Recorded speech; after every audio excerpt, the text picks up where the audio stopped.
요사이 어느 대형교회 목회자와 여전도사의 정신적인 불륜 문제로 세상이 시끄럽습니다. 그 소식을 듣고 저도 약간 충격을 받았지만 저는 개인적으로 그 목회자에게서 별로 은혜를 받지 않았기 때문에 큰 상처는 받지 않았습니다. 그런데 예전에 제가 다니던 교회에서 있었던 일이 생각이 났습니다. 저는 저의 아는 사람이 아이가 장애아이라서 그 수련회에 와서 은혜 받도록 권유하였고 그는 수련회에 왔습니다. 그래서 제가 그 아이를 돌보고 그 언니는 은혜를 받도록 제가 배려해 주었습니다. 그런데 저도 은혜를 받고 싶어서 갈증이 있었죠. 그래서 옆에 우리 교회 부목사와 어떤 성도 한 분이 1대1로 교제를 하고 있길래 아이를 지켜보면서 저도 그 자리에 동석하게 되었습니다. 그런데 그 여성도분은 60 정도 됐던 것 같아요. 그런데 남편의 바람 문제 때문에 너무 괴로워서 위로를 받고자, 태답을 받고자 우리 교회에 왔던 것입니다. 타교인이었음에도 불구하고요. 그런데 그런 이야기가 오고 가는 와중에 그 부목사의 입에서 정말 기가 막힌 입에 담지 못할 더러운 이야기들이 쏟아져 나왔습니다. 저는 상처 입고 온 그 여성도분을 보호하려고 컨트롤하려고 하였습니다. 제어하려고 하였습니다. 그러나 그 입이 열린 그 목회자의 그 입은 제어가 도저히 안 되고 완전히 콸콸콸콸 말도 못할 이야기들이 쏟아져 나왔습니다. 그 중에 기억에 남는 것이 자기가 어느 지역에서 목회를 할 때에 마음만 먹었으면 여자 집사 여러 명을 따먹었을 것이다. 이런 이야기까지 하는 것을 들었습니다. 그 외에도 정말 상상 불가의 이야기들을 너무 많이 들었습니다. 저는 기가 막혔습니다. 그런데 그 성경 공부가 끝나자마자 그 사람은 자기가 아차 실수했다 싶었는지 저에게 다가오더니 미안하다고 막 그러는 거예요. 저에게 미안할 게 뭐가 있습니까? 그 여성도분한테 미안해야죠. 제가 생각하기에는 아마도 자기의 치부가 드러났기 때문에 제가 담임 목회자에게 그 사실을 고발할까봐 그걸 염려했던 것 같습니다.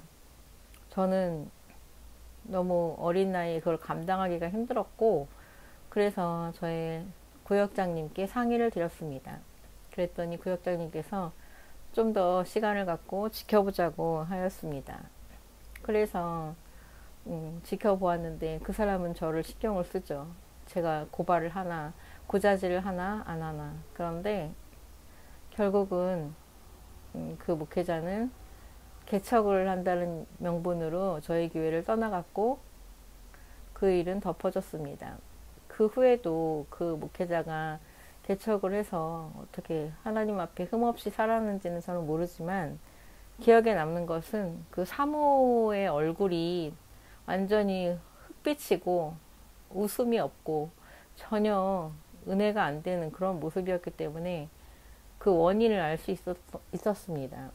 남편이 저러니 얼마나 괴로웠겠습니까?